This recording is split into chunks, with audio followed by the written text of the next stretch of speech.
Dead again in Tombstone brings Danny Trejo back again from the undead as the infamous Devil's Outlaw to wreak havoc once again on this small town western world. Like I said, he is still working for the devil as the Devil's Outlaw. Although Mickey Rourke does not make an appearance in this film, we have a new villain played by Jake Busey, and he plays Jackson Boomer.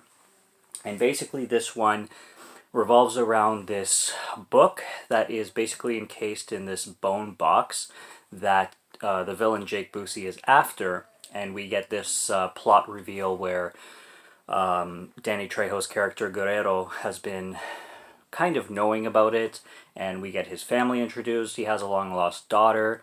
I forget the actress's name, but her name is Alicia in the film, and she plays kind of a sidekick as the film progresses. But when we're introduced to her, she basically wants nothing to do with him because she was abandoned when she was young and whatnot.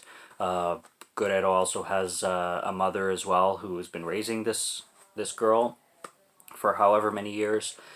And when Danny Trejo shows up in his basically homeland where he was raised, they want nothing to do with him. But lo and behold, this evil man who's after this box comes into Trejo's life, and it's a power struggle between who's going to capture this box, holding this book, which this book is it basically allows the dead to be raised and all hell to break loose on Earth, pretty much.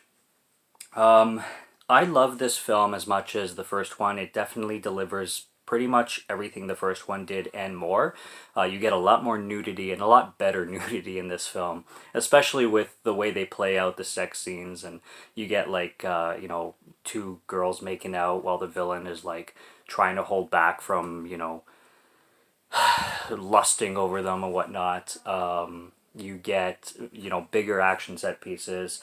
Some of the sets don't look the best, I must say, but it doesn't really hold back from the film that much because a lot of the times, even though a lot of sets look like sets, they don't look literally like they're outdoors or they don't look literally like towns, they look like stage sets, they still work for the film because of what the film is and what it's trying to be and what it's trying to deliver.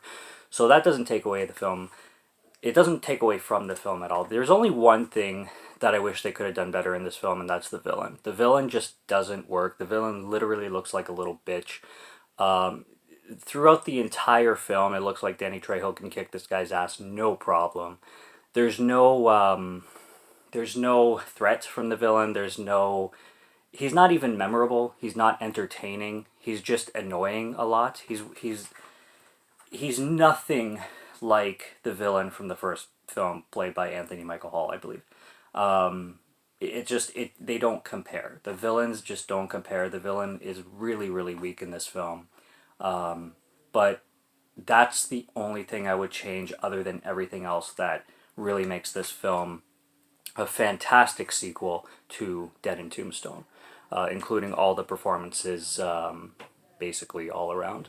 There's also a plot point too where I'm just going to say that Guerrero's character, played by Danny Trejo, is able to get some help from somewhere in fighting the enemy, which I found really cool. It added a nice little B-movie touch to this whole story. Not to spoil it, but he does get help in his battle from something, involving something. So I really like that touch. I thought it really added to the film, and I thought it was a lot of fun. It was, in a lot of ways, more fun than the first film.